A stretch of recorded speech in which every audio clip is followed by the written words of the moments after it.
தற்போது மூத்த பத்திரிகையாளர் திரு தராசு ஷாம் நம்மோடு இணைப்பில் இருக்கிறார். அவரிடம் பேசலாம். வணக்கம் திரு ஷாம். வணக்கம். இப்போ ஓபிஎஸ் திட்டவட்டமா சொல்லியிருக்காரு திமுகவோட கூட்டணின்னு வெளிவர தகவல்கள் உண்மை இல்லை அப்படின்னு. அவருக்கு என்ன வாய்ப்புகள் இருக்கு? ஓபிஎஸ்ஐ பொறுத்தவரையில் திமுகவோடு சேர்வதற்கான வழி இல்லை. காரணம், தொண்டர்கள் உரிமை மீட்பு குழு அதிமுக சார்பாக என்று வைத்துக் கொண்டு திமுகவுக்கு போக முடியாது. ஆனால் அப்படி ஒரு பேச்சு கிளம்பி விட்டது.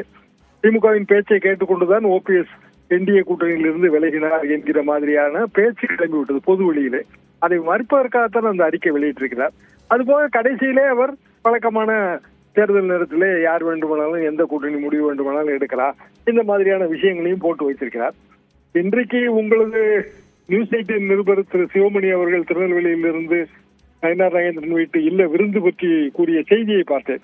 அந்த செய்தியில அவர் என்ன சொல்கிறார், நயினார் நாகேந்திரன் எடப்பாடி பழனிசாமி அவர்களிடம் ஓபிஎஸ்ஐ மீண்டும் என்டிஏ கூட்டணியில் சேர்த்துக் கொள்ள வேண்டும் என்ற கோரிக்கை வைத்ததாகவும், அதற்கு இபிஎஸ் அவர்கள் இசைவும் தெரிவிக்கவில்லை, மறுப்பும் தெரிவிக்கவில்லை என்கிற ரீதியிலே அந்த செய்தி இருந்தது.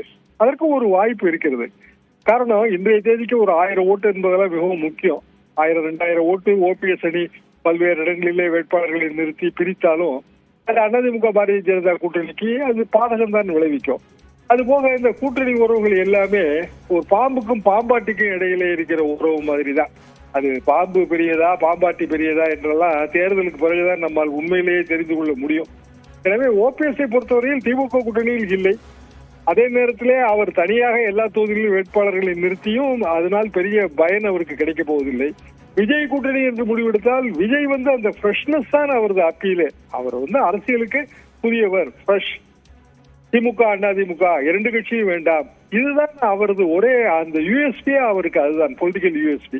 அப்படி இருக்கும்போது அதை விடுத்து அவர் ஓபிஎஸ் மாதிரியான மிகவும் சீனியர்களை 3 முறை முதலமைச்சராக இருந்தவரையெல்லாம் அவரது அணியிலே சேர்த்துக் கொள்வார் என்று எனக்கு தோன்றவில்லை. டெவில் அண்ட் டீப் சி இதே ஆப்ஷன் தான். ஒன்று, அவர் திமுகவிலே 4 சீட்டுகள் வாங்கி போக வேண்டும், அல்லது பாரதிய ஜனதா கூட்டணியிலேயே அவருக்கான சீட்டுகள், அதாவது அவரோடு வந்திருக்கிற 3 எம்எல்ஏக்கள் மற்றும் அவர் சிட்டிங் எம்எல்ஏக்களாக இன்றைக்கு இருப்பவர்கள் நாளைக்கும் அவர்கள் எதிர்கால எம்எல்ஏக்களாக சட்டமன்றத்துக்குள் போக வேண்டும் என்றால் இதை தாண்டிய வாய்ப்பு அவருக்கு இல்லை. தனியாக நின்று போவது என்பது மிகவும் கடினம். இணைப்பில் கருத்துக்களை பதிவு செய்தமைக்கு நன்றி திரு ஷாம்.